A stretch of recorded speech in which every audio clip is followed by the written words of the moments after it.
Hello, everybody. My name is Bipin Jalungal. I'm from Chicago, and I'm the current General Secretary of KCCNA. So this is the third session of our KNA Talk series, and the goal with the series here is to bring forth information that's relevant to our community, things that truly helps people. And we're very, very happy. So this is the college admission related session is something that we have wanted to do for some time, but it took some time to find the right presenter, and I think we did find the right presenter here today. We have Shalyn with us, Shalyn Tharayil. So Shalyn is a she is a trained professional from UCLA, and she's been working as a high school counselor for over 10 years, and not just in the U.S. but multiple countries. So we were very fortunate to have her and her expertise. So just like all of our other sessions, what we'll do is we'll do the first 45 minutes or so, maybe a little bit more, a little bit less, as a presentation to go over some things. And then we'll certainly have a Q&A session at the end so that you can get all your questions answered. We'll try to get to all of them as much as possible. So as she's going through it, if you have questions, maybe jot it down, put it in the comments, whatever works is fine. But while she's doing the presentation, I ask that you stay muted as much as possible, just to make sure that things go as efficiently and there's no disturbance. I will go ahead and mute if I hear some background news or whatever. I will background noise. I will go ahead and mute that just as a heads up. And one last thing. So this session is being recorded, so we will make it available on the KCNA YouTube page after the session as well. So just a disclaimer that it is being recorded. All right, without further ado, Shalyn, you can go ahead and take it away. Okay, thank you. Thank you everyone for being here. I see in the chat we have a lot of high school students, some eighth grade students as well. So that's great because I think this will be very valuable to you and your families. Like Vipin said, this should take about 40 minutes of content, and then after that we'll have a lot of time for Q&A. So very quickly, I just wanted to go over my background. So you had just some information about what I've done. So I've been working as a college counselor in a high school setting since 2014. So this is actually my 12th cohort of students that I've helped with applications. And as Vipin said, I've worked in both the US, primarily in Los Angeles, and then also internationally, where I worked at international schools in Hong Kong and Dubai. So for students that are thinking about applying outside of the US, it's a very different strategy outside of the US. So I learned a lot about the UK, Europe, and Canada. And I also did admissions for UCLA. So that's actually my alma mater, but I did undergraduate admissions with them for about 4 years. So I was responsible for actually reading applications. And we read about 500 applications a year. So it was very helpful and kind of getting experience on both the high school side of how to support students with creating their applications, but also the evaluation side from the university. Currently, I'm working in LA, so I work at the Archer School for Girls. And some of what I'm going to share today is our process. So, our college counseling department was recently highlighted in this book, which is a great book for students that are in high school, or even I know there are some eighth grade students here that are curious about college, and for parents, this is a really good book that just came out in the fall. That kind of helps with there's a lot of anxiety around college admission. So this really kind of helps break it down and hopefully ease some of that anxiety for families. But our process was highlighted in this book. So hoping at the end of this session, you'll have some clarity around how we approach it and how I approach college advising for students. Okay, so by the end of this presentation, hopefully you will understand what holistic admissions means. So this is a term you're going to hear a lot when it comes to U.S. admissions. You're going to hear different colleges say we have a holistic admissions process. Um, you'll understand, especially for some of those more selective universities, what they say they want. So what they're kind of saying is a good applicant, and then who we see are the students that are getting in. And then I think most importantly for all of you, what you can do to prepare from ninth grade onwards. Okay, so let's start with holistic admissions. What does this mean? This is a term you're going to hear often when you're talking about US schools. And essentially, it means that, and this is what makes the US very different than other country systems. is they're saying that for US universities, in addition to your academic metrics, they're going to look at a lot of other things, including your life experiences, your personal character attributes, your story, right? In addition to just that GPA and your test score. So for a lot of other country systems, it's going to be your testing and it's going to be your course, your GPA. So how you did in your courses and your testing. It's pretty straightforward, but it's not like that here. So that's actually why it gets more stressful for a lot of families because they're looking at you as an entire applicant in addition to that academic data. So that's what a school means when they say holistic review. That being said, what's a little bit confusing is even in the US, even if they do say that they're holistic admissions, your academics are always still going to be the most important factor. So, the way that I kind of visualize this and the way that I tell students is when a reader is opening up your application for the first time, the first thing that they're always going to look at is your academic record. So they're going to look at your GPA, they're going to look at the classes you took in high school, and if it's a school that requires test scores, so SAT, ACT, they'll look at those as well. That's going to be the first thing they look at, right? And so that's going to be your initial placeholder, let's say. So let's say you're a peer or you're a peer. Then after that, they're going to look at all those other components of the application. So for those that are not familiar with the US system and US applications, typically many schools are going to require either one essay or multiple essays. Some of them will require letters of recommendation. So these will come from your high school counselor and one to two academic teachers from your high school. They may also ask for your activities. So they'll ask for your resume, your extracurriculars, so anything that you did outside of school. And then they'll give you a chance to give any additional context. So this can mean things that were happening at home, life changes, maybe a move, maybe you changed high schools halfway through, between 10th and 11th grade. So things that happened that maybe affected your academics, they'll give you a chance to explain that as well. So, yes, it's holistic admissions because they do look at everything, but the academics is going to be the first thing they look at. So, of course, if you have a higher academic background, your starting point will be a little bit higher, and then you can kind of go up and down from there. So, that's kind of how I visualize it.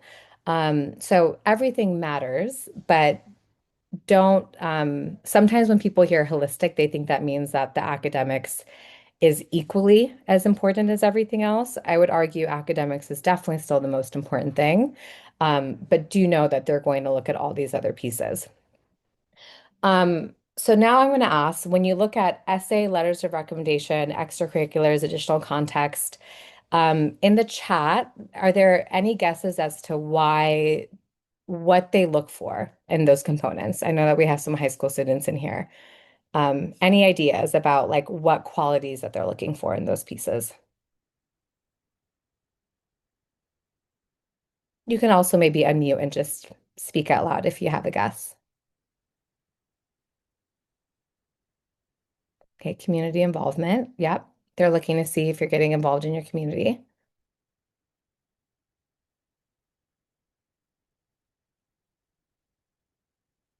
Anyone else? Leadership. Yep, they're looking to see examples of leadership. Both good. Community involvement and leadership are definitely two. Responsibility, determination, well-spoken leadership. Great. So these are all character attributes, right? So they're looking to kind of get a sense of your personality and unique struggles. Exactly. So these are all things that are going to give them more context when they're making that decision. So specifically, like you guys said, so when you're looking at the essays, the letters of recommendation, the resume, the context, sometimes my students are like, why are they asking for all of this? It's so much work. I don't want to do it, which is true, right? It is annoying to have to do all this extra work. But there's specific things that they're using these components for. So for the essays, like many schools will say an essay is like an interview on paper. So they're looking at this essay to kind of look at what is your unique voice? Are you able to reflect on the things you did in a meaningful way? Are you able to really show like, oh, I chose to do this activity for a specific reason and this is how I grew, right? So they're looking at your ability to really self-reflect and the way that you can reflect on your growth over time. The letters of recommendation, if they're required, are very important because it's the adult perceptions of you. So if you think about it, we can all say really great things about ourselves. We can all say we're the best person on the planet. And so sometimes they use these letters to make sure, are the adults in your life, like the teachers, the counselor at your school, are they confirming the things that you're saying about yourself, right? Are they kind of, does the story and the perception that they have of you match what you're saying about yourself? So that's what those letters of recommendation are used for specifically. The resume and the extracurriculars, like some of you said, really good for them to kind of see leadership. They also are just looking at your time management. So, how well do you do balancing multiple things, like multiple commitments, multiple responsibilities, along with your schoolwork? And they want to see your impact. So, what have you actually been doing outside of the classroom, and how have you made a difference in the real world? And then finally, for context, so the hardships or extenuating or odd circumstances, this is really important to share because, again, school is not always going to be the priority in our lives. It's very normal for things to be happening where school sometimes just cannot take the priority. So if that's the case for you, or if you experienced anything that maybe affected your grades or affected your ability to really be present in school, it's very important to share that so that they can add that to your file when evaluating. Okay. So then this is the next question I get often. So, you hear this, you hear it's holistic, you hear academics are important, but then how do you know if your academics are strong, right? Because every school is so different and it feels like there's all these different factors. So, something that's important to recognize is you're always going to be evaluated within the context of your school.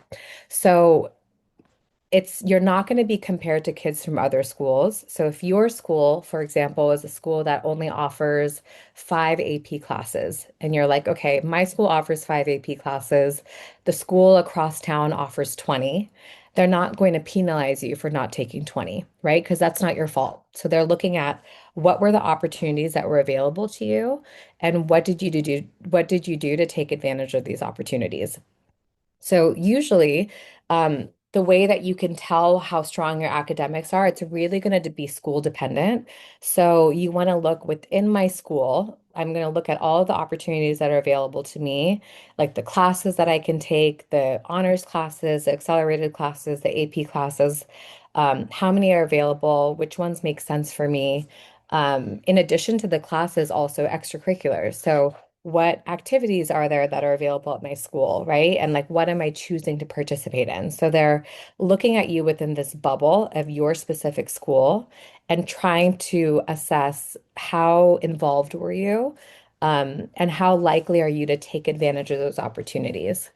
And again, because for a college, they want to admit students are going to get involved on their campus, right? So the easiest way for them to know if you will get involved on their campus is if you already at your school or within your community outside of school have already been getting involved, because it's just kind of proof of how you've been already. So that's how you're going to be evaluated. So, a few things you may want to ask for those of you that are already in high school, and you can ask these questions as early as ninth grade. I think it's helpful to kind of know your school structure and kind of know what the opportunities that are available to you. One question you may want to ask your high school counselor is, does your high school have a class rank? So, some schools have a class rank, which means based off of all the other students in your class, based off of your GPA and your academic data, they'll rank you. So you'll know where exactly you fall in the class. Other schools don't do that. So you can ask your counselor, does my high school have a class rank? If it does have a class rank, it likely will show on your transcript. So that's a pretty quick way for you to know, okay, where do I fall academically?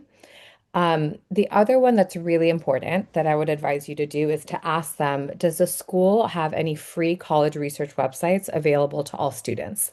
So many high schools use platforms like Naviance, Score, Maya Learning. These are all different variations of college research platforms. Usually they're shared with students when they are in 11th grade and 12th grade. So sometimes if you're in ninth grade or 10th grade, they don't share this information with you because it might be too early to get started. But you can ask the counselor, do you use websites like this at the school that I have access to? And the reason why these websites are very, very helpful is because they specifically have data from your high school. So if your school has a platform like Naviance, you can actually log in, you can type in any college that you're interested in, and it'll show you historical data from like the last 5 years of students from your school that applied. It won't show their names, of course, because privacy, but it'll show you what their GPA was. It'll show you what their test scores were, and it'll show you if they got in or not. So that's really helpful for you to say, okay, based off of my school's history, let's say you have a 3.5, you can look and say, okay, with the 3.5, are most students getting into the school or not, right? So that kind of helps you understand what are my chances at this school. The last thing that's very helpful is a school profile. So this is a document that every school has to have. The counselors make it, they send it to every college because, as you can imagine, when you are reading from a college side, like when I read for UCLA, I had students from all over the country that were applying to UCLA, and every school is so different. So it's impossible for someone from a college to know everything about your school automatically. So the school profile is something that the counselors put together. It's usually between 1 to 3 pages, and it gives them an overview of everything at your school. So it gives them an overview of all of the classes that are available, the number of maybe AP or honors classes. It usually talks about extracurricular activities as well. So it'll say, these are the sports teams that we have, these are the special programs like student journalism or dance or things like that. So it'll give the college an idea of these were all the opportunities that were available to the student, because then when you talk about what you got involved in, it helps them better understand, okay, like this is why this student did this, right? Again, if you're applying into engineering and if the school next door has a robotics team and an engineering club and your school doesn't have that, they're not going to penalize you for not being part of the robotics team if it doesn't exist at your school, right? So that's why these kind of the context of the school is really important from a college perspective. Okay. And then a note on test scores. So some of you, I know that since the pandemic, it's been a little bit confusing with test scores because pre-pandemic, the SAT and ACT were just required. Everyone had to take one or the other. Since the pandemic, many schools are still test optional. So there tends to be a lot of questions around this. Um, Something to keep in mind is if a school says that they are test optional, they truly are test optional. They're not saying that to trick you. They're not saying that to make you confused, right? Like if a school says that they're test optional, it is not a priority for them when they are doing their review. Um, so what a lot of my students do is maybe they want to try doing the test once. Like, they're not sure where they're going to apply yet. They know a lot of schools are test optional. Maybe they'll practice and study for the SAT or the ACT and take it once or maybe twice. But if they realize that they're not getting the scores that they want and they realize that the schools that they're applying to are test optional, oftentimes they'll just stop because, again, it's not going to be a primary tool in their read process. Um, your GPA is always going to hold more weight than your test scores, no matter what. Even for schools that say they require test scores, your GPA and the classes that you take at your school is always going to be more important. The reason for this is because it's data over 4 years. So your GPA shows every class you took from ninth grade until 12th grade, right? That's 4 years of academic data. There's many of us that are not good test takers, or like maybe you had a really bad night of sleep. Maybe you forgot to have breakfast that morning, right? When you took the SAT or the ACT. So if you get a bad grade on the SAT or the ACT for one day, but you have a really strong GPA over 4 years, that's going to hold so much more weight, and that means more to a college than one test. Um, and then the last piece is if a school is test optional. So again, some schools are test required. I know we have kids from all over the US.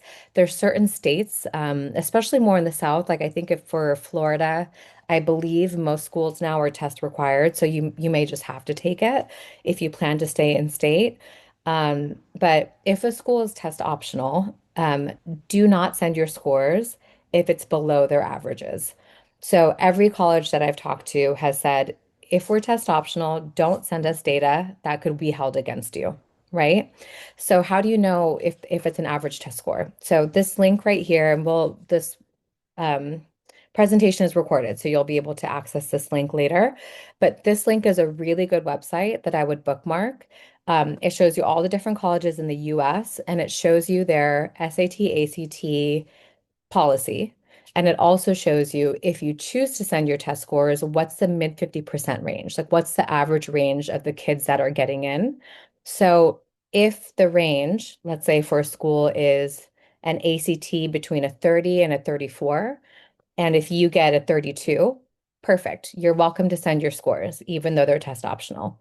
If you get a 29, I probably would not, right? Because you're now giving them data that's unnecessary, that they don't need, that's below actually what their average is. So that could then be held against you.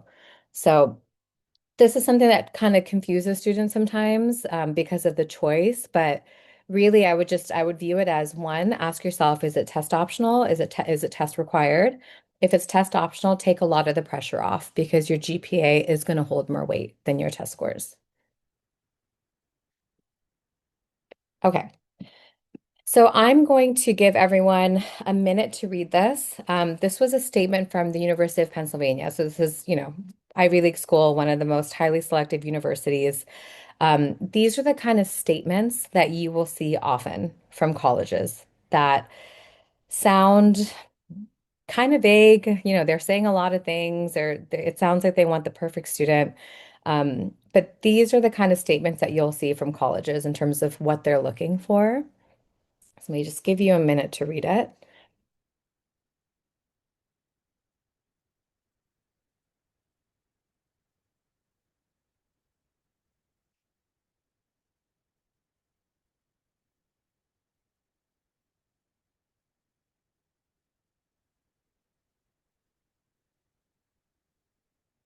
So when I read this for the first time, I highlighted the parts that stood out to me, like that knowing kind of what I know about admissions, the key phrases. Um, so you can see, in addition to those academics, right? A school like University of Pennsylvania, everyone has perfect academics, right? That's the standard. So they're making decisions off of everything else. So the words that stood out to me, intellectual curiosity, your potential impact on their campus, how you might fit in, and your dreams, so your long-term goals and what's important to you, right? So these are the holistic pieces of your application, and this is where that self-reflection is really important. Because when you're asked these things in the essays, sometimes it can be really hard to answer, right? Some of these essay questions feel like really, really big questions that you've never had to think about before, right? Like, how have you made a difference in your community? Like, what do you see your long-term impact being, right? These are really big questions. So you have to really know yourself well to be able to answer them. And that's where kind of being intentional, starting even in ninth grade, about reflecting and thinking about how can I be engaged in the choices that I'm making now in high school. It can kind of help you articulate those things in your application. So it's not something that you're thinking about for the first time. So essentially, for these applications, you need to be able to share your story. So I think we had a few seniors in here that already went through the process, but for our juniors that are going to be starting soon, you're reflecting on your growth in high school, right? You're looking at who you were from the beginning of ninth grade to who you are now. And you're looking at how did I grow as a person? What were the things that I experienced? What were the things that I participated in? And you want to be able to share the story of your growth in a way that's very authentic, that's meaningful, that's engaging, right? And this is where it's really helpful, I think, to actually work with your school counselor as you're working on your application. We all go to different schools. Some schools have multiple school counselors, some only have one. So the level of support is going to vary based off of the school that you attend. But it would be helpful to talk to your school counselor or the college counselor at your school and just say, this is what I'm thinking. These are the different aspects of myself that I want to highlight in my application, and just to make sure all those sides of yourself are being reflected in your application. So from my side, like who are we seeing that gets in? Like what are the qualities that we see? Typically, it's students who genuinely love to learn, right? So, especially for those really selective schools where everyone has perfect academics, they are looking for the kids that really, really love to learn. And they also are looking for students that have a demonstrated history of impact within their communities and a strong sense of identity. So, impact, community, identity, those are the three things that we really kind of focus on at my school right now. And this can be done as early as ninth grade, right? Reflecting on who am I as a person? What are my core identities? What are the communities that I'm a part of, right? Maybe it's my school basketball team. Maybe it's my local KCYL chapter. Maybe my immediate family, right? What are the different communities that you're a part of? And then also thinking about what's the impact I'm having within each of these spaces. So what am I doing to engage with these spaces? What's the impact I've had already? And if you are in ninth or 10th grade, you can even think future forward, what's the impact I want to have by the time I'm a senior, right? And that can help you with goal setting. Okay. So, what can you do now to prepare? There's a few things that you can do now to prepare to kind of get ready for these applications. The first one, it sounds really simple. This is more for our 8th through 10th graders, but just make an effort to read more, right? And the reason why we say this is the more that you are reading on your own, not just reading that's assigned for your classes, but just reading newspaper articles, academic texts, sort of like anything that you're like, things that like books about topics that you're interested in that are not assigned in school. The more that you read, the more familiar you get with different sentence structures and academic writing. And it does make the writing of the essays much easier. So we find that kids that read a lot and are reading a lot about topics that they're very interested in are it's easier for them and less intimidating when they get to the application and they're having to write those essays. The next thing, this is really important, especially for my 11th grade students. Think a lot about the relationships with the adults in your life, right? So, particularly with your teachers, and your counselor at your school, because if you are applying to a college that needs a letter of recommendation, they're going to have to write about you. So, if they don't know you at all, if they've never met you, if they know nothing about you, they'll write a letter. It's never going to be a bad letter, but sometimes it just comes across kind of generic and bland, right? Like if they don't really know you, it's hard for them to put those personal details to really talk about who you are as a person and your character. So, and I say for 11th grade students because you do ideally want to ask an 11th grade teacher. So for those of you that are in 11th grade right now, maybe you already have teachers that you have good relationships with. That's great. That's totally, and if you don't, we're in January. We have another semester to go. I would do everything you can this semester to say, make it a goal to say, okay, I'm going to raise my hand more in class. I'm going to be more engaged. If I have questions about the content, I'm going to stay after class and ask the teacher, right? You want to really make it known to the teachers that you care about your schoolwork and that you care about the curriculum, because those are the kind of qualities that hopefully they can write about in your letters of recommendation. And then your counselor, of course, because they are going to be writing a letter of recommendation for you. If you go to a bigger school, so if you go to a big public school, usually they don't have the bandwidth to call all of you into their office. So it's worth going to their office and asking if you can set up a meeting so you can actually just proactively get to know them. And that gives them the opportunity to get to know you too.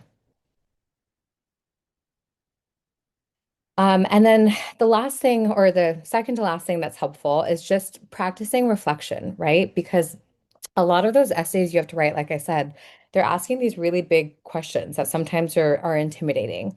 So if you are in ninth and 10th grade, I like to kind of reflect forward and I like to kind of think about, okay, by the time I'm a senior, by the time that I'm graduating, how do I want to grow as a person? Like, what are the skills and attributes I hope to develop by the time I'm a senior, right?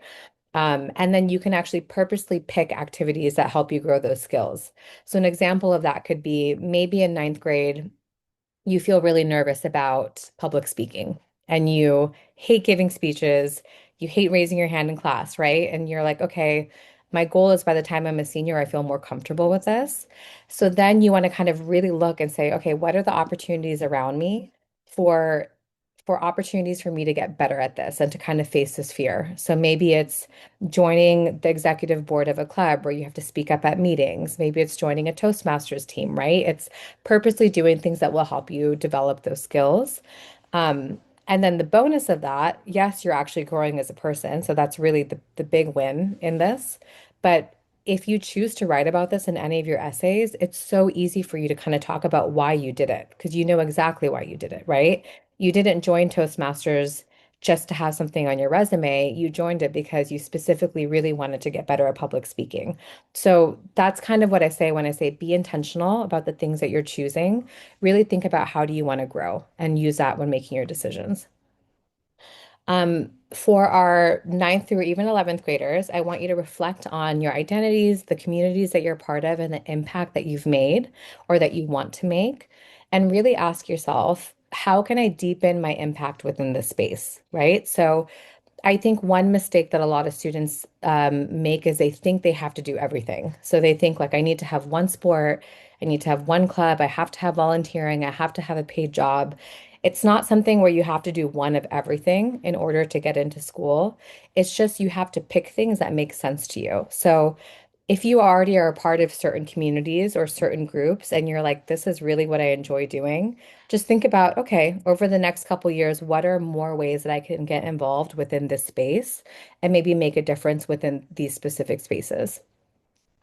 And then for my 11th grade students, especially at the end of the semester, as you go into the summer, I want you to take some time to really reflect and think about, okay, how have I grown as a person? Like how am I different now than when I started high school in ninth grade? Because they're going to want to know that in your essays. And so the key things that you highlight as part of your growth, keep those in mind when you're writing your essays and make sure that they're included in your application.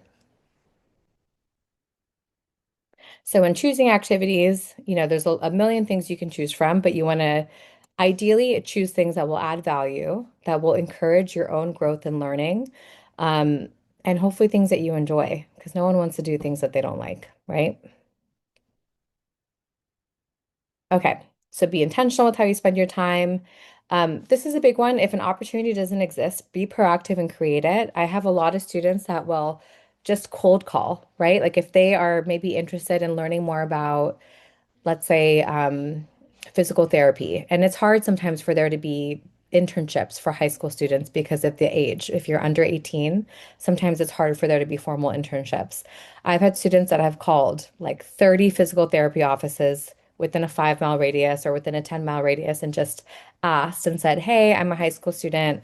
I'm really looking to learn more about this field. Is there any chance I can come in and just volunteer, shadow a PT, help out for a couple weeks, right? Even if 25 of them say no, five of them might say yes. So it's intimidating sometimes just to cold call people like that, but you'll be surprised by the opportunities that come out of that. Okay, so what does this look like? Because I know sometimes I explain this and it feels a little confusing. So here's an example of a mock student. So, if I was working with a student, let's say there's a student named Amy, she's in 10th grade and she's reflecting on kind of school right now. And she says, I enjoy reading and writing. I love English courses. When I ask, what do you like about English? It's because she loves storytelling. She loves the process of storytelling. Outside of school, she's also a dedicated dancer and she loves working with kids, right? So, this is like for 10th grade, this is pretty normal. Like, this is okay if this is all you know about yourself. You don't need to know exactly what your dream career is yet. But maybe I love English, I like storytelling, I love working with kids, I'm a dancer. So if I was working with the student and if we're trying to figure out, okay, what are ways that we can deepen your impact or find activities for you that make sense that can help you grow in a way that's specific to you, the first thing I would ask is, okay, you mentioned you like storytelling. So let's look at your school. Are there any other opportunities for you to explore storytelling within your school, like other forms of writing? So that could be journalism, that could be a school newspaper. You could also look at local community colleges. So many times community colleges, the classes are free for high school students. So you can look and see, are there any classes offered at the local community college that are related to storytelling that aren't offered at my school? So something that's more specific or niche, like intro to screenwriting or creative writing, right? So that's one way where it's looking at something that is very specific to her. She loves storytelling, and she's picking an activity based on that skill set and thinking, how can I continue to explore storytelling? Now we're going to go into her skills as a dancer. So she's already a dedicated dancer. A lot of her time goes to dance practice, dancing outside of school. So, is there any way we can find opportunities for her to make impact through dancing, doing something that she's already participating in, right? So, can she volunteer as a dance teacher for younger students? Is there a dance related nonprofit nearby, right? You'd be surprised. You can even just put a quick search into Google or even ChatGPT and say, dance related nonprofits in my city and see what comes up. And that can give you a list of places you can call and see if they're looking for volunteers. So that's one way to kind of find a way for her to deepen impact in the space of dancing, which is something she's already doing. And then finally, if she loves working with children, this could be something that maybe, who knows, eventually for her career, she might want a career related to working with children, but it's hard to know that unless you have experience, right? So I would actually, I would say, okay, let's look at other opportunities within your community that are related to working with children. So, are there daycares that you can work at? Are there summer camps where you can be a camp counselor? So, these are all things, again, when she then eventually works on her application, if the essay is saying, um, what's an activity that helped you grow as a person and what did you learn from it? It's easy for her to kind of reflect on these things that were related to her initial interests. And it's very easy for her to articulate her why, right? So, Amy going into journalism, working for a dance nonprofit, and maybe doing a children's summer camp in the summer makes sense for her. Maybe her friend loves robotics and loves STEM, hates English. I would never tell her friend to do these same things, right? Because it doesn't make sense for her. So, kind of avoid that trap of thinking, oh, I need to do these certain activities because my friends did them. That's not how you want to approach it. You want to really think about, who am I? What do I already enjoy doing? And then how can I be very specific about adding things that make sense to me? Okay, so that's it. I think I got through that pretty quickly, 30 minutes. So I'm going to go ahead and open up for Q&A. I put my email here just in case if any of you are interested in private counseling or strategy sessions. I do take a small amount of students every year, but um, other than that, I'm open to Q&A now. I know I covered a lot of information, but I'm sure you have a lot of other questions that are specific as well. So you can put the questions in the chat if that's easier. You can unmute yourself and just ask out loud. Yep, Shalyn, thank you very much. That's really, really great information. And just one note to the audience, the questions that you have, chances are there's somebody else that's also probably has the same question. So please step up and ask those questions because you'll be helping many people out. Okay, so I have a question in the chat. It says, does weighted GPA matter or is unweighted what colleges look at? That's a really good question. Okay, so for those of you that are unaware, so a weighted GPA and a regular GPA, they both are on your transcript. So the only difference between a weighted GPA and a regular GPA is your weighted GPA is going to take into account any accelerated honors AP classes that you took. So they are going to look at both. Both GPAs matter. But when you kind of think about, that slide around the opportunities that you took advantage of, right? So your weighted GPA gives the college a good understanding of, did you take advantage of some of these academic opportunities around you?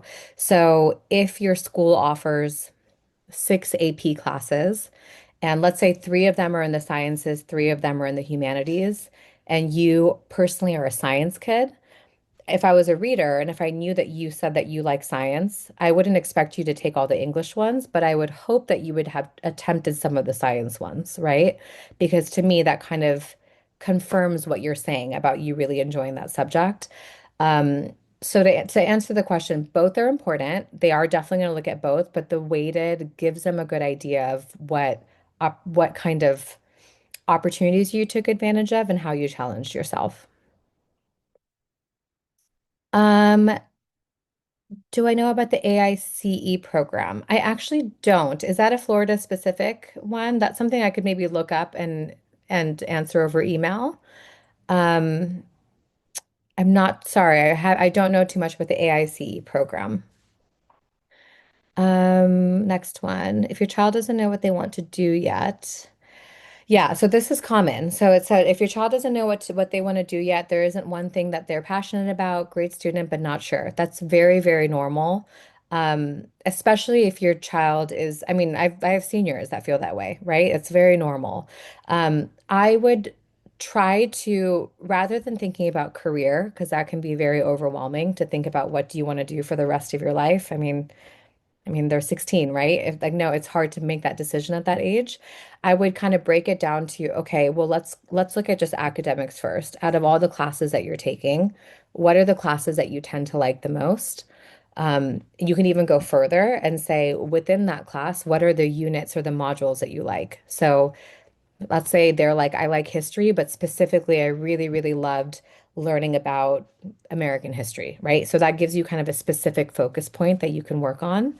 Um, and then you can also ask, well, outside of school, what are the activities that you really enjoy?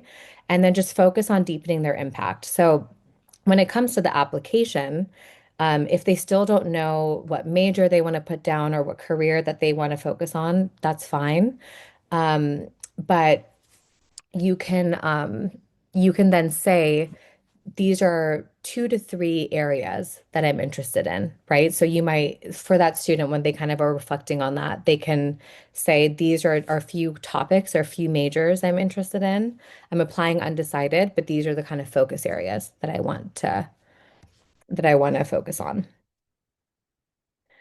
Um, in the AI era, what warnings would you give students about use of AI in essays? Yeah, this is a really good question. I would be very, very careful about using AI for actual essay writing because many colleges have AI software that actually they can put essays in and they can track to see if AI was used. Another thing that a lot of students don't realize is if the writing doesn't match your grades. So if your English grades aren't the strongest, and if your essay if it raises any red flags, they often will reach out to the counselor and they'll reach out to the English teacher and ask, "Hey, does this seem accurate?" So that is something to kind of be mindful of. I think using AI for research is different, and I think that's okay. So what I mean by that is you may be unsure of what colleges have a certain major, right? Like let's say you're interested in cybersecurity. It's very okay to go into ChatGPT and say, I want to attend college in Florida. I'm interested in cybersecurity. Can you give me a list of colleges that have this major at the undergraduate level? That's fine. That's actually saves you a lot of time with research, right?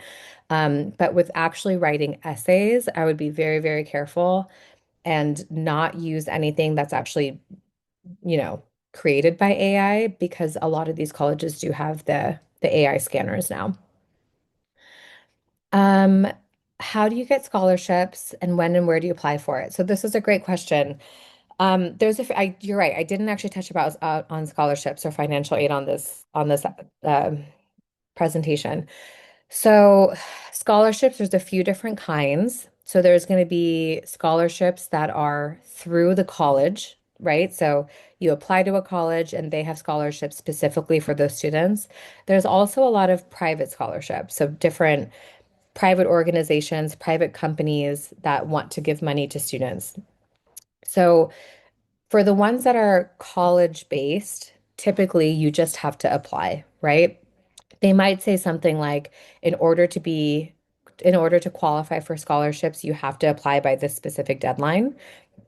So if they say that, make sure that you apply by that deadline. Some of them might say this specific scholarship requires an additional essay, right? So it'll usually kind of say that in the application itself. You can also Google any college that you're applying to, followed by scholarships, and see what comes up and see if there's any particular applications. The one that takes a bit more work is the ones that are the private organizations. So those ones, like the Coca-Cola scholarships, maybe there's a local business that gives $500 to a senior, right? So um, it takes a lot of work on your end to just stay organized. And so typically what I advise for students, there's a few search engines that you can go to. If you want, I can actually send out I can send Vipin an email with some search engines that we recommend for scholarships. But what you want to do is create like a separate Google document where you're organizing everything. So organizing the organization name, scholarship details, the deadline, and you kind of really have to kind of go through those on your own, the way that you would do with college applications. Timing, sometimes there's scholarships for juniors, so some will be as early as junior year. Many of them tend to be closer to like the end of junior year to that first semester of senior year. Okay. Um, since AI is taking the world, what's the best course at your suggestion? I'm not sure if I fully understand that question. Um, if you want to, if you want to be more specific, do you mean in terms of like what major to select or um yeah, it's a tough one because I think AI is going to affect many fields. Um, all the all the conferences I've been attending, it's a hot topic. The reality is we're still pretty early on where we're in that weird waiting period right now where we don't really know exactly how it's going to impact every single career, but I think a lot of colleges are now integrating AI into their curriculum because they are aware that no matter what field you're in, you have to have some understanding of AI and how to use it, or you're going to be behind. So I think no matter what major you pick, there is going to be an AI component integrated into the curriculum now. Um, and colleges know that because it'll put you behind if you're not familiar with how to use it as a tool. Are research projects important to applications, and how wide scale do they have to be seen? Great question. So research projects, they come at all different levels, right? You have some students that are doing research projects just within their classes at their school. You also have sometimes programs where you can work with a professor and do your own research and kind of pursue your own research outside of school. I think research is always helpful, not for every single major necessarily. Again, if you're a humanities kid, if you want to apply as an English major, you don't necessarily need to have research experience, right? But if you are going into a science field, if you're going into psychology, um, even like economics, any kind of field where you may need to have research skills at the college level, I would first look at your school and see are there any opportunities at the school to do research. Some schools have research classes, so you might have like an AP research class that you can take. You also may have opportunities to do research actually within your classes. So if you do, just make a note of it. So you can actually highlight these on your application. So you can say within the science course, this was a research project I did in the second half of 11th grade and give more detail, right? And that's something that even a teacher could write about in a letter of recommendation. They could give more detail about the research that you've done.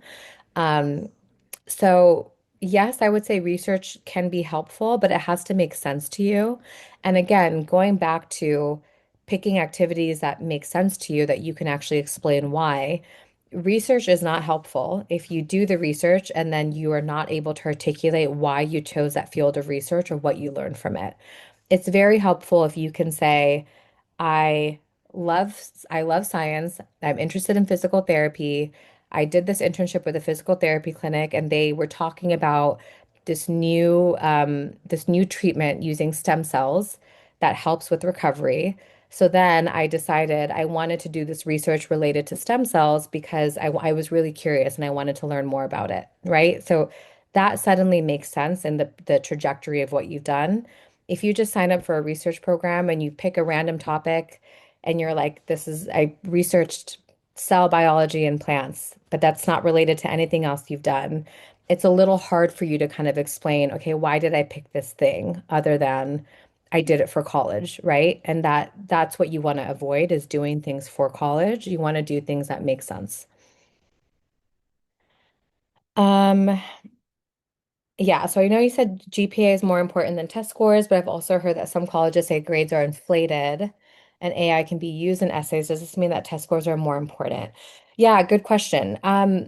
Yes, what you're saying is true. A lot of schools do inflate GPA, and with AI, it's hard to know sometimes what writing is yours and what's not.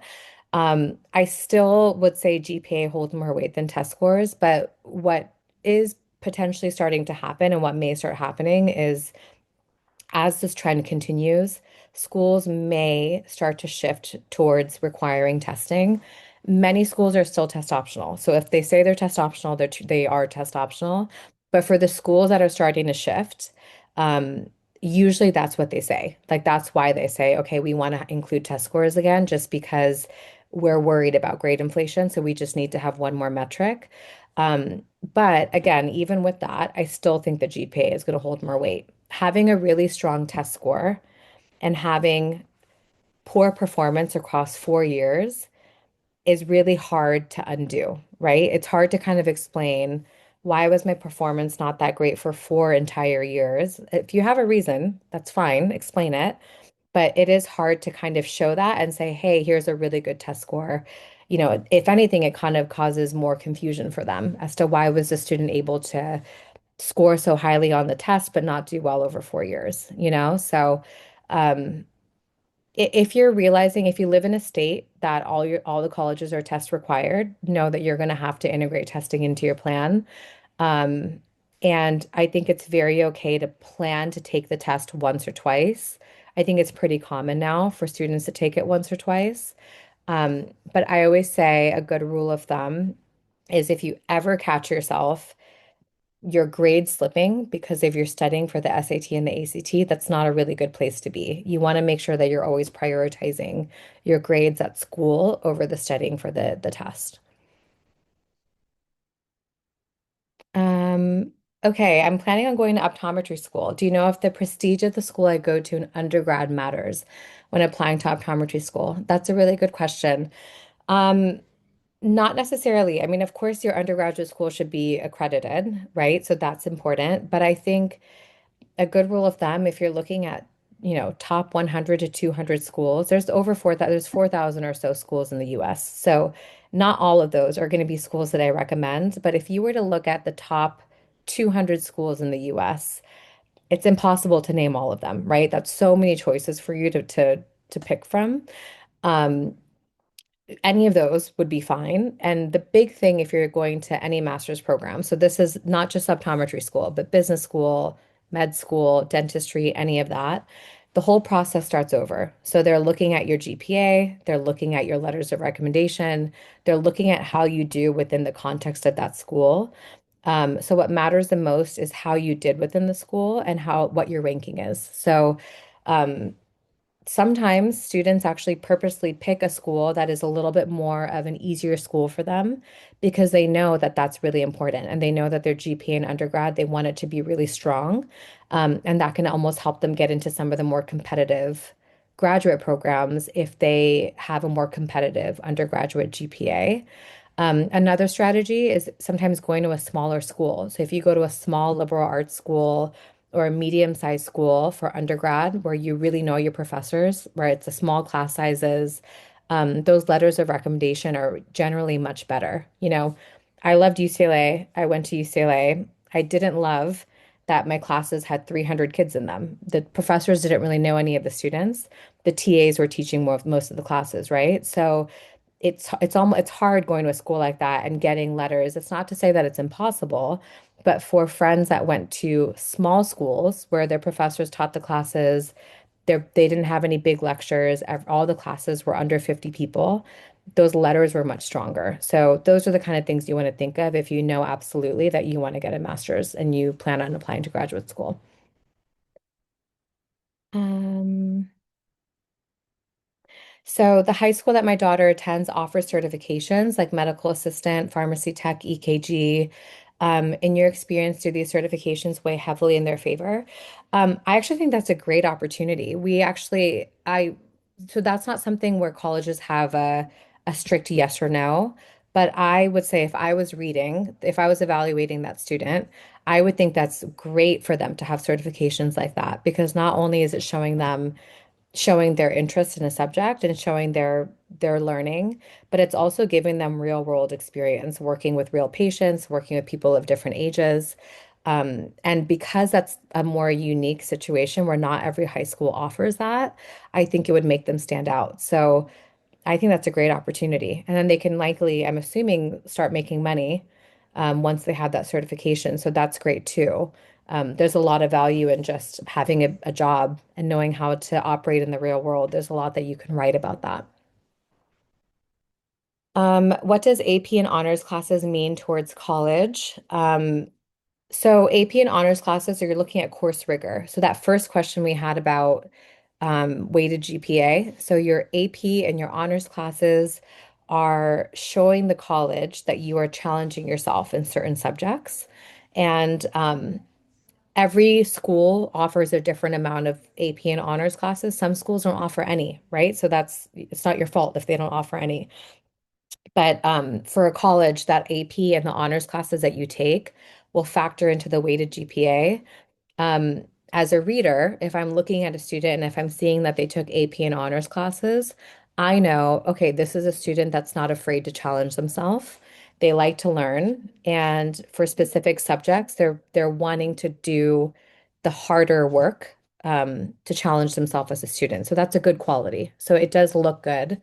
Now you want to be careful about not overexerting yourself and taking on more than you can realistically do, because if you take on too many and if your grades suffer, then that kind of is counterproductive, right? So you want to be really honest with yourself about what you can manage based off of your extracurricular activities and your responsibilities at home, and find a balanced course load that is showing that you are challenging yourself, but also showing that you can manage it. Um, Can you send the search engines? Yes, I will. I will have to send those to Vipin after. So I think what we can do is just send an email. It might be a little bit easier because I would have to find them. One that comes to mind, I think Big Future is one through College Board that has a scholarship search. That's one that comes to mind, but I'll send a few more to Vipin. Taking ACT and SAT multiple times, does it impact admission? Um, no, but I will say typically after the fourth time, I know for my students, we don't really see that much change in their progress at that point. So, so the question was, does it look bad if you're taking it over and over? I mean, some schools you only have to send the scores that you want to send, right? So even if you take it 8 times, you only need to send a couple of them. You might only want to send your top scores. Other schools might say send every single test that you've taken. But even in that case, they're not necessarily going to hold it against you. But I find that after taking it a fourth time for many of my students, you get test fatigue. It just gets kind of exhausting to be studying for that. And you need to ask yourself, like, am I really studying intentionally, right? Like, am I really looking at my scores, honing in on my tutoring and focusing on the sections that I'm not doing as well in? You don't want to blindly just keep signing up for the test and not studying in a way that's effective because then it's not really a good use of your time. So if you find yourself taking it maybe 4 times and you're not seeing much change, it might be worth talking to your counselor at that point and asking, like, what do you think? Are my scores getting close to this for the schools I need to apply to, or does this not make sense anymore? How much weight do AP and honors classes carry? Again, your academics have the most weight. So, this is a hard question. I mean, the ideal student is taking AP and honors classes and doing well in them, right? That's, of course, that's like the dream situation. Um, you also don't want to be someone that doesn't take any of them because if you don't take any AP and honors classes, I would be kind of confused as to why, unless you had a strong reason. So, unless you have a lot of other things going on where you just don't have the time to do it, that makes sense. But I think it's helpful to at least challenge yourself because it shows that you are not afraid of that challenge academically. Um, but again, like I said, be really, really mindful of only taking on what you can be successful in. So you don't want to overexert yourself and take so many that you then notice your GPA starting to go down because that can not be helpful. Um, where can I find how to get good and unique extracurriculars other than just volunteering? So the first step, I would look at your school profile. I would first look at for extracurricular activities, what can you get involved in at your school? So look at what are the opportunities that are available to me. In the presentation, I had that slide where I talked about the sample student, Amy, and looking at, okay, what are the things that she likes, and let's be creative. Those are just generating ideas, right? So thinking about what are the things that I enjoy, what are my identities, what are my communities, and now what are things that are potentially related to that I can then start searching for. So I would first look within your school. So look at what are the opportunities within my school? Is there anything here that kind of makes sense to what I like? Um, and then I would just look, honestly, I think AI is a great tool for researching opportunities. So if you, again, going back to the sample student, Amy, 10th grader, knows she's a dancer, wants to work with kids. You can literally put in Chat GPT, I live in Los Angeles. I'm 15. I love to dance. I want to work with kids. Are there any volunteer opportunities near me? I've done that with a few students, and it's actually helped a lot with pulling up opportunities close by. So that I think now is actually even a little easier than Google, but you can also just Google as well. Do colleges look different at AP versus dual credit? And would you recommend one over the other? That's a good question. I wouldn't necessarily say they look at them differently. Not every high school offers dual credit. I'm assuming you're referring to dual credit with like a local community college. Um, no, I think they both look great. They both are showing challenges in different ways. I'm not sure with your high school if they have a certain policy, like if you can only do one or the other. I would probably make the decision when selecting classes based off of what the offerings are. So if you're doing dual credit with the local community college, and if there's just way more classes at the local community college that are related to your interests, that might be a better choice versus an AP course that is not related to your interest. So that's actually probably how I would make the decision, but the colleges aren't going to say necessarily that a dual credit means more than an AP. They both are showing rigor beyond the high school level. Um, yeah. So the next one's, and how do you determine return on investment for specific degrees in colleges? Example, getting a scholarship for a mediocre school versus paying for a more prestigious school degree. That's a really good question. I personally really, as many of you I'm sure know, especially the parents that are here, cost of tuition is becoming outrageous. And I don't think it's always worth it at all. And so I truly do think what matters more is thinking about how you engage in a school. Um, what I would do in this situation, so I think this is coming from Ava. Um, let's say you kind of will determine that once you get into schools and you have your options, right? So let's say you get into a school that you're saying is a little bit less selective, but you get a full ride scholarship, and then you're looking at this other school that's more prestigious, but you don't have any scholarship money. At that stage, I would actually really research the school, maybe do a campus visit. I would ask them specifically about their career services and ask them for data on student outcomes. So I would ask them what's the support that students have for when they're applying to jobs.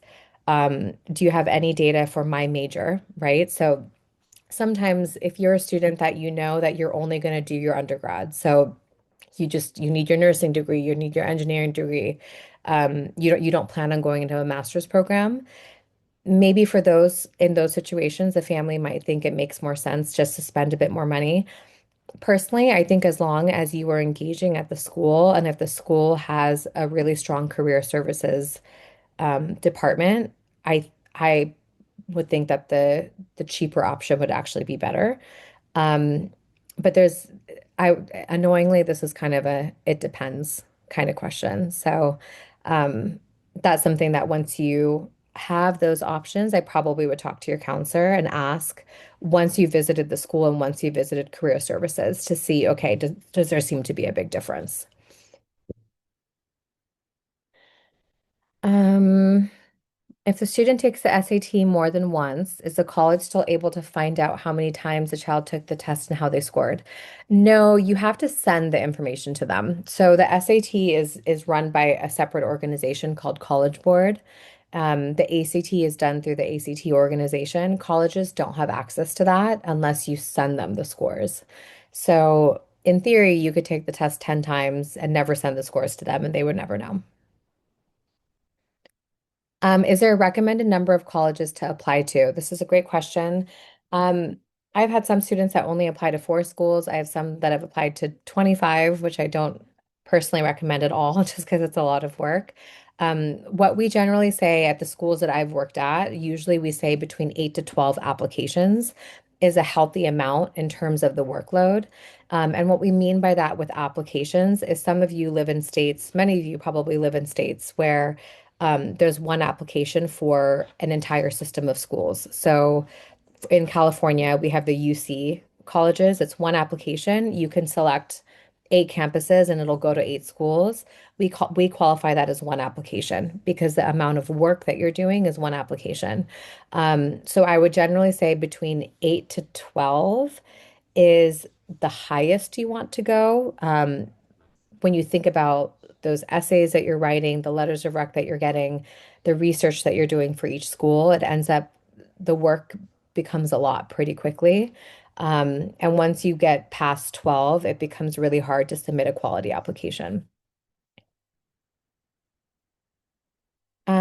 What's your opinion on taking general college classes, like community college classes over the summer? I think it's great. I think it's a really good opportunity. Again, they tend to be free for high school students. I don't know how every state is. I know for California, they're free for high school students. Um, what I would say is pick courses that make sense. If your school offers biology, there's no need to necessarily take biology over the summer, right? Like, why would you not take it at your school?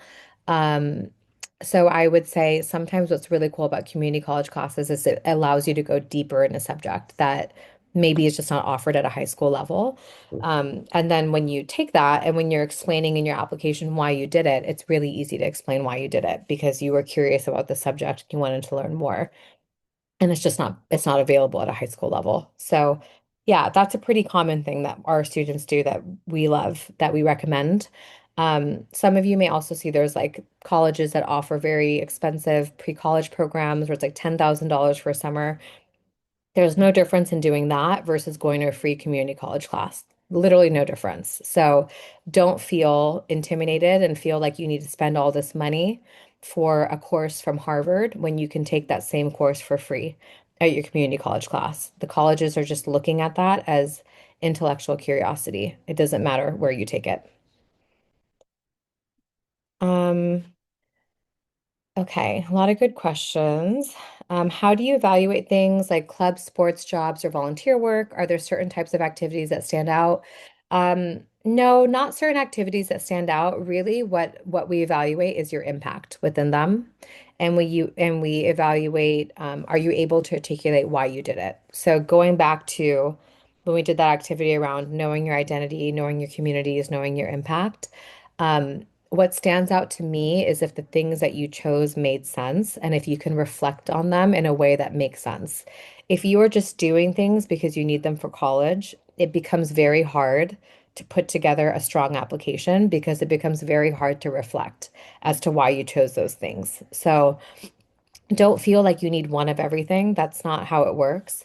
But think about those extracurriculars are being used to determine how do you manage your time and how did you create an impact in your communities. So I want that to be the first question that you always ask yourself whenever you're adding something to your plate. When would you say is a good time to start writing essays for colleges? You're in 11th grade. Can you make a common app account now? That's a great question.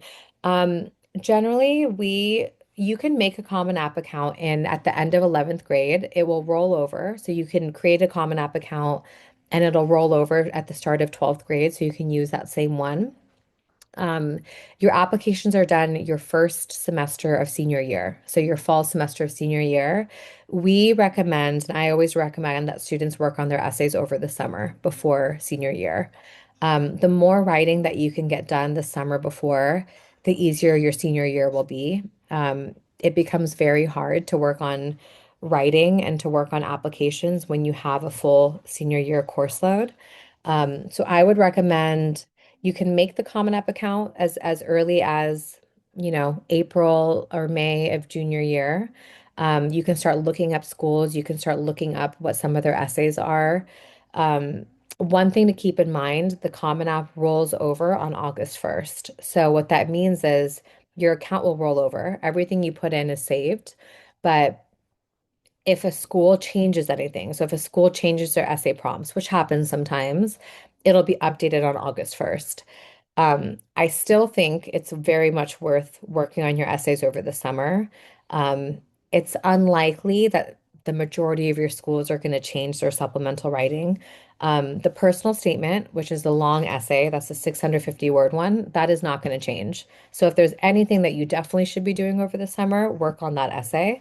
But some of those smaller essays, the 250 word ones, the 300 word ones, those ones sometimes change a little bit. So you just want to double check on August 1st if you've been working on them and just make sure that the essays have stayed the same. Um, should I take more AP or honors classes in high school? Either one is fine. It really depends on what's offered at your school and how they relate to your interests. So if you happen to be more of a science kid and if there's more AP classes offered in the sciences, I would go for that. Honors classes still look good. Usually, what I see in high schools is honors classes are offered in ninth and 10th grade, and you tend to see more AP classes in 11th and 12th grade. So that's a pretty natural transition. Any cons to community college associate's degree and then transferring to university? No, I think this was a really, really good option. And you don't even necessarily need the associate's degree. Typically, what ends up happening is when you go to a community college, you will be paired with a transfer counselor, and you let them know my intention is to apply to four-year universities at the end of my sophomore year. So then they will make sure that you're taking all the classes that you need to transfer. I think it's a really, really good option. You get the exact same degree. It doesn't indicate anything on your diploma that you are a transfer student. You save a lot of money. Um, I know many, many people that transferred in and got their bachelor's degree from community college and are doing extremely well. So I think it's an amazing option, actually, that more people should be taking advantage of. Is it a myth that Indian and Asian students are held to a different standard in college admissions? Yeah, I think that this one's tough, right? There's a lot happening politically right now with certain schools and what they say. I would say it's a myth. I think at the end of the day, you are evaluated. There's no quota. They're not looking at most schools they can't even see race anymore because politically they mandated it, so you can't even see that. Um, you can definitely still talk about your background and they can assess that information. But I know for me, with my students, I haven't necessarily seen race be a factor in that way.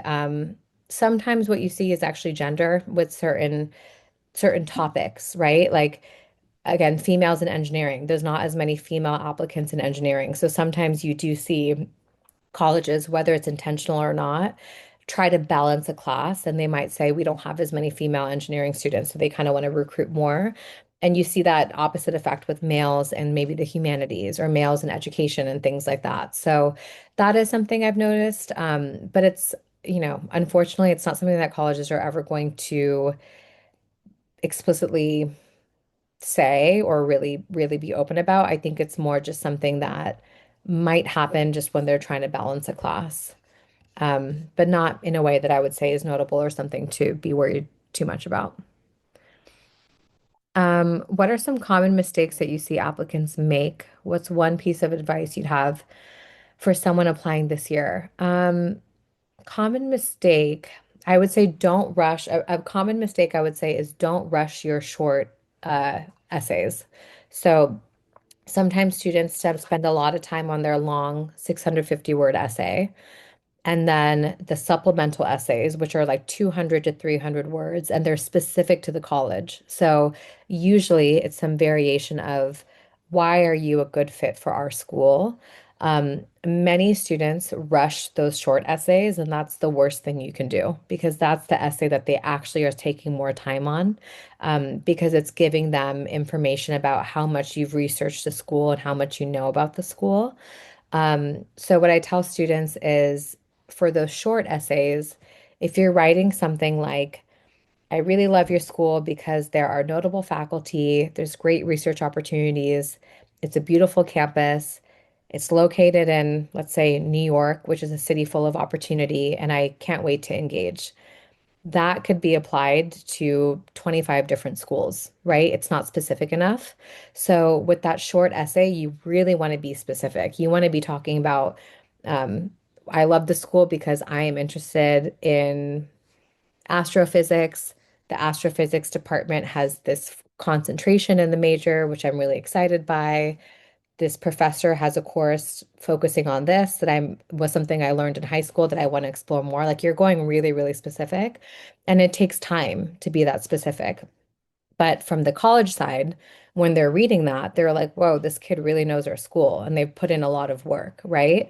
And they're like, the student is more likely to come here because they put in so much work. Of course, we want to maybe admit that student versus the one that's saying something very generic. So that is the biggest mistake I would say is don't rush those short answer questions, especially when they're school specific, because that's what a lot of colleges are using. And then the one piece of advice I would say, don't procrastinate. I know it's so hard. For our juniors, please, please use your summer. It's the best thing you can do for your mental health is to start your applications over the summer, specifically your writing, because if you wait until the start of your senior year to start thinking about where you might want to apply, what you want to write about, it becomes very hard when you have a lot of other responsibilities going on in senior year. So I generally tell students, start thinking about your college list at the end of junior year. Have an idea of where you want to apply. It doesn't have to be completely set in stone, but have an idea of a few colleges that you definitely want to apply to by July. And starting in July, start looking at those prompts and start thinking about, okay, what do I want to write about for my essays? So that by the time that you start your senior year, you already have a draft of something that you can share with your counselor. Yeah, and you start applying your senior year. So someone asked, when do you start applying? You start applying your senior year. Those are great questions. I think I got through all of them. Yeah, that was a great question and great couple last questions. Okay, so looks like there's a lot of thank yous, and I think you certainly deserve a thank you because Thank that was you. amazing. I thought we have Siju on the line. Siju Chirugale, can you say a few words? Siju is the vice president of KCCNA, by the way. Thank you, Vivian. Can you hear me? Yeah, we can hear you. Okay, so thank you very much for your, very informative talk. I know that I'm also a parent of sophomore. Okay. A good, insight to me and also my son, he's also with me. Um, Mhm. I am pretty sure this is, the case for, all those who, join in this, line. Uh, Mhm. as we've been talked in the beginning that this is the third talk that we started, so it is the highest one, like the participants level. This is the highest one. I think it is because of the topic. So thank you very much on behalf of KCCNA and all those who joined here. Thank you, Shalyn Tharayil, for your very informative talk. Thank Oh, you. thank you. Thank you guys all Absolutely, for the great questions. These were good. There's so much on this topic, so it's impossible to cover everything in one presentation, but for sure. hopefully it gave you Yeah, no, something. it's definitely difficult, but I do want to say, as a parent of a junior, and I have three kids below that, I thought it was really, really good. It gives us some pointers on where to look at things, and having the perspective of the person that actually does this for a living and that looks at applications, that's invaluable. So thank you very much. I also Mhm. want to thank you for making the whole process very easy as far as communicating with you and organizing it. Thank you for making that process extremely easy. Certainly appreciate it. I also want to thank all the participants. I mean, you guys were great. I mean, I'm always afraid when you go into questions if there's going to be just crickets and nothing going on, but that was very, very good. I love the question on return of investment. I mean, that was perfect at that. So thank you, audience. Thank you for the community for being so engaged. I also want to thank Susan JT. So Susan Tharayil, she's the one that actually put us in touch with you. So Susan JT, she's the Joint Secretary of KCNA. So Susan, thank you very much for that as well. And last but not least, I want to do a shameless plug. We've been advertising this quite a bit. There's a convention coming up. Our convention is coming up next August in Fort Lauderdale. So for everyone that's on the call, please do try to register. Please try to come. We'll try to make more informative sessions there as well. Appreciate it. And lastly, we will get the YouTube link out as soon as possible so you guys can review it once again. And if there's any follow-up links, I'll share that as well. So Shalyn, thank you once again. Thank you very much. Thank you to everyone.